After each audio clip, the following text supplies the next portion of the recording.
In this video, we're going to be using Stirling Almond Creme and the Supply 2.0 razor. Stay tuned.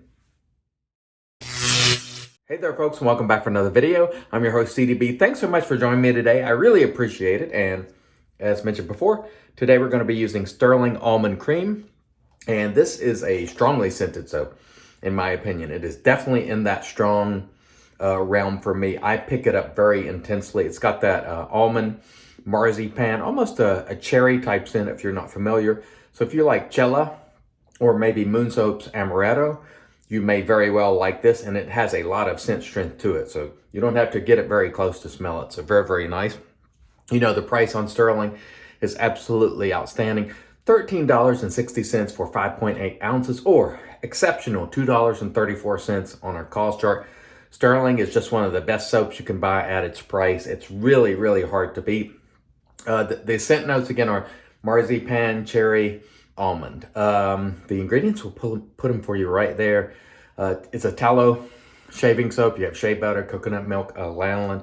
And one of the things I really like about Stirling is it does not force you in a particular style of lather.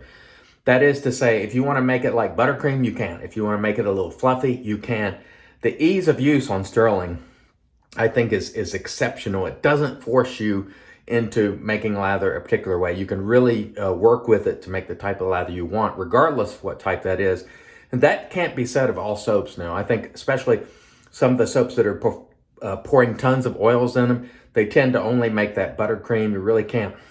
If you want a fluffy lather, which most people don't, but some people do, it's kind of hard to make it with some of these soaps now. So ease of use on Stirling, big thumbs up. Price, thumbs up. Quality, thumbs up. The razor for today is the Supply 2.0. This is an injector style razor, and this company Supply puts out a lot of marketing, and they bring new people to the hobby. So if you have come to this hobby because you saw this razor, please comment below. Today I'd like to hear from you. This particular razor is the polished copper version, 75 bucks, a little pricey, but it is a nice razor. It comes with 3 plates. I'm using the number 3 plate, which is the most efficient, and that plate screws off via that thumb screw right there, and you can put a mild one on, or sort of mid-range, or a little more efficient, which this one is. Really nice razor, nice heft to it, and we're looking forward to using that today. So let's go ahead and get started. This is just plain water, 24 hours growth, standard growth on the face today. And all we're doing here is applying some water, no chupacabra oil here. And the brush for today is the PAA Amber Aerolite synthetic brush. And we've got it whipped up in our Captain's Choice bowl. And again, I really like Stirling because you can just make whatever kind of lather you want with it. If you want it to be dense and heavy, you can make it that way. If you want it to be thin, you can make it that way. If you want it a little on the fluffy side, you can make it that way. It doesn't really force you into a particular style of lathering. As I said, some of the newer soaps can, if you're not careful. They tend to only perform well under certain conditions. For me, Stirling performs well almost in all sorts of conditions, and almost despite how you lather it, it works well, or at least it does for me. It's one of my favorite soaps, as you know. And one thing about Stirling, years ago, you know, I wasn't always a big Stirling fan. And in fact, at one point in time, it was on my worst products list. And when I aired a complaint, they just went to work. They didn't dodge it.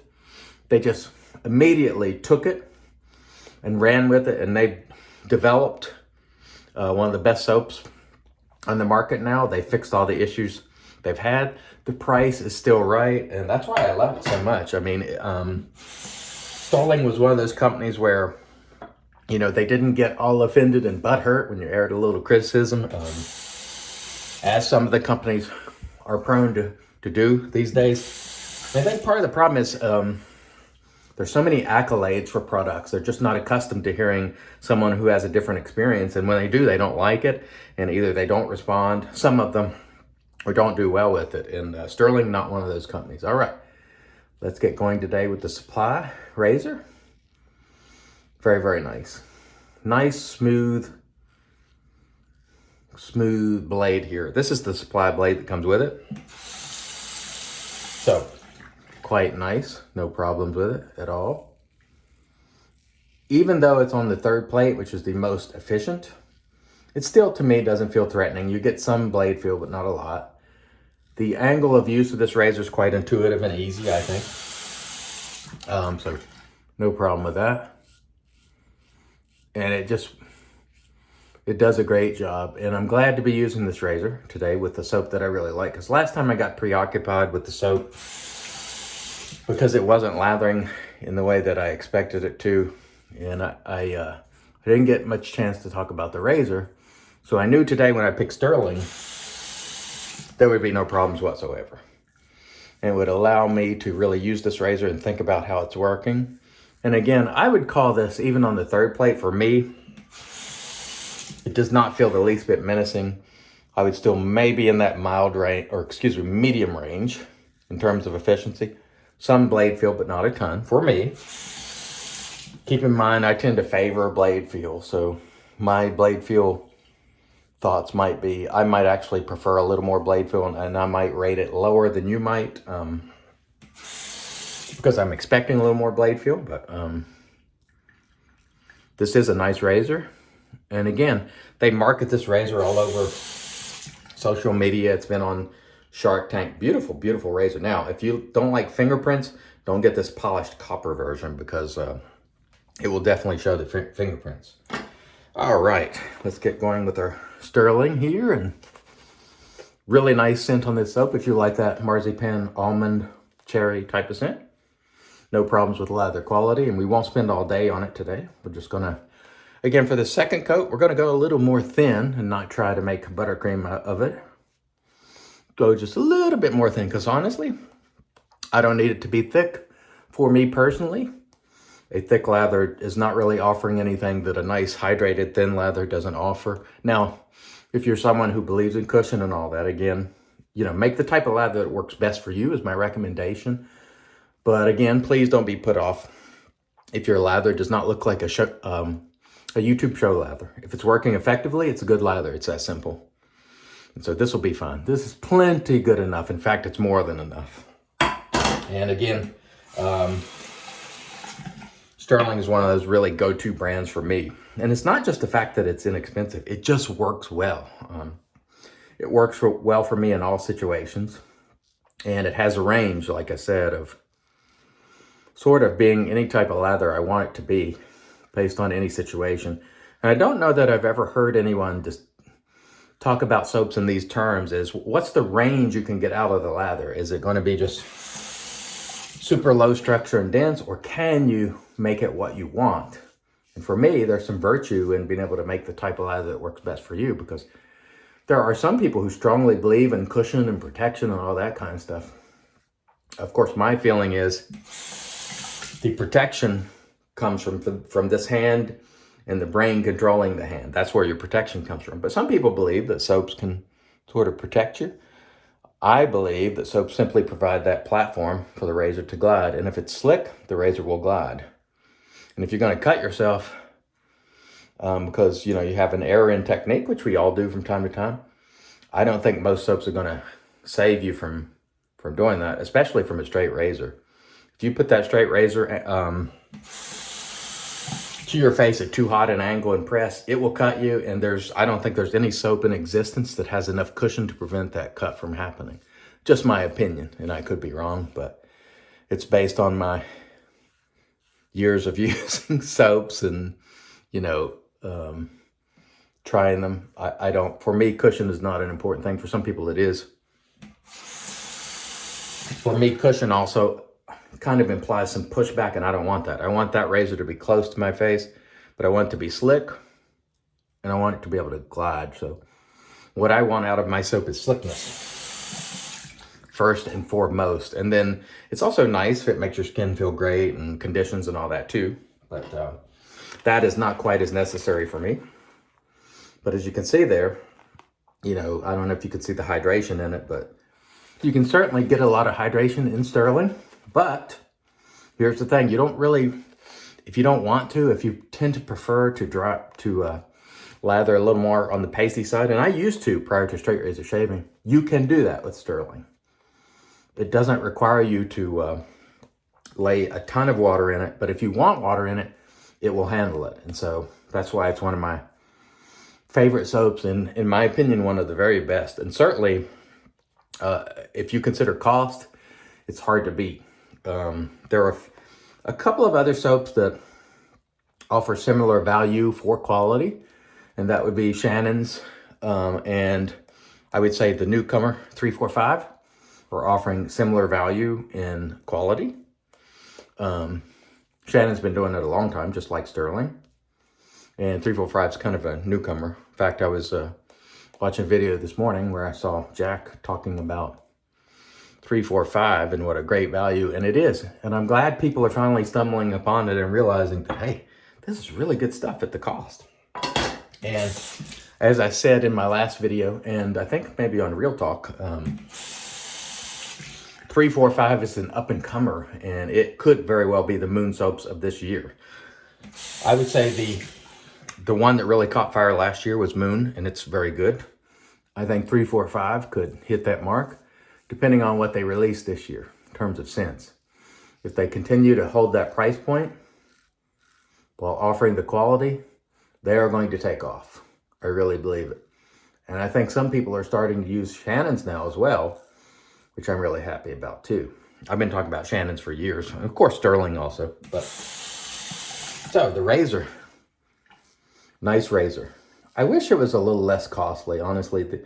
This at $75, it's pricey, but again, you do get 3 different plates, which, you have to factor that in. The stainless version is $145 if you don't want this alloy, which is what this is, but the alloy is quite heavy, so keep that in mind. The stainless, I imagine, would be quite heavy as well.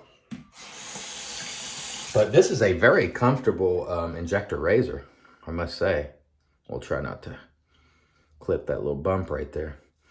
Very comfortable razor. I'm using the included blades that came with the razor, supply blades. Nice and smooth. You don't see injector razors a ton. The 2 folks who use these the most are DK and Fuzzy, and both really like injector razors, vintage and otherwise. I think this is a very good razor. This is only my 2nd time using it, but I don't have any buyer's remorse. And I'm very pleased that companies like Supply, they market this razor, outside our little niche hobby. So the chances that this razor someone will see this video and maybe say, hey, what's that with the shaving soap and brush? And maybe stumble into the hobby. I think the chances are good because they market all over the place. This has been on television, newspapers, you name it, publications all over the place. And so that's very good for our hobby. So please, even if you don't like the Supply razor, don't poo-poo it. This has the potential to bring people in. It is a good looking razor too. That copper, I really like it. All right, I tell you what, very nice and enjoyable shave with it today. It's a smooth shaver, would be the way I would characterize it. Medium on the 3-plate for me. Keep in mind, I like blade feel, so you might rate it a little more than I would, perhaps. You might say it's a little more than medium. I call it medium. The razor appears to be well made, and I do like the fact that you can take that plate off and clean the blade and so on, because I really don't like to leave blades in razors. And this razor will allow you to take it apart if you should so choose. I don't know what they recommend, actually, so I'm not telling you to, but what I will do is take that off, make sure that blade airs well. I don't want it rusting inside the razor. And, make sure it dries out and clean it up really nice. It's a good looking razor, and it works very well also. All right. That was excellent, excellent, excellent. Oh, I want to mention one thing before I get to the post. We had a brand new Patreon supporter, Sig Solo. Thank you, Sig. And I believe Sig makes videos as well. I'll link his channel for you below. So let me get to the rinse here, and then we'll come back and get into the post. Stay tuned. And all right, we are back, and off cam, we did a warm water rinse. We followed that up with the application of the alum. This is the PAA alum with Dry Dock. Then we rinsed that off with cold water, and then we applied our Thayer's Witch Hazel Magic, of course, because it's made by witches, Thayer's Cucumber. And that was a really nice, enjoyable shave. The Supply 2.0 injector razor did a really nice job. For me, it's a smooth, effective shaver. I like it. I also like the fact that they're marketing gets outside the niche area of our hobby and probably will bring new people to it. So thank you, Supply, for that. Really, really nice razor. I do like it. Enjoyed it very much. The Stirling Almond Creme. You can't go wrong with Stirling, in my opinion. Pound for pound, one of the best soaps available as far as I'm concerned. It always treats me right. It's capable of making any type of lather I like, and for me, that's awesome. Today we used the PAA Amber Aerolite brush, and of course our trusty Captain's Choice bowl. And we'll finish this one out with Tiki Spice Islands, which is, it also has a cherry sort of vibe to it. And we look forward to slapping a little of that on today and just having a great day. And I hope wherever you are, you're having excellent shaves as well. Hope everything is going well. I hope you have power. I hope the weather hasn't caused problems for you. It's caused problems all over the United States. So hope you're doing well. Stay happy, stay healthy. Until next time, I've been your host, CDB, reminding you, it's your shave, do it your way. And as always, God bless.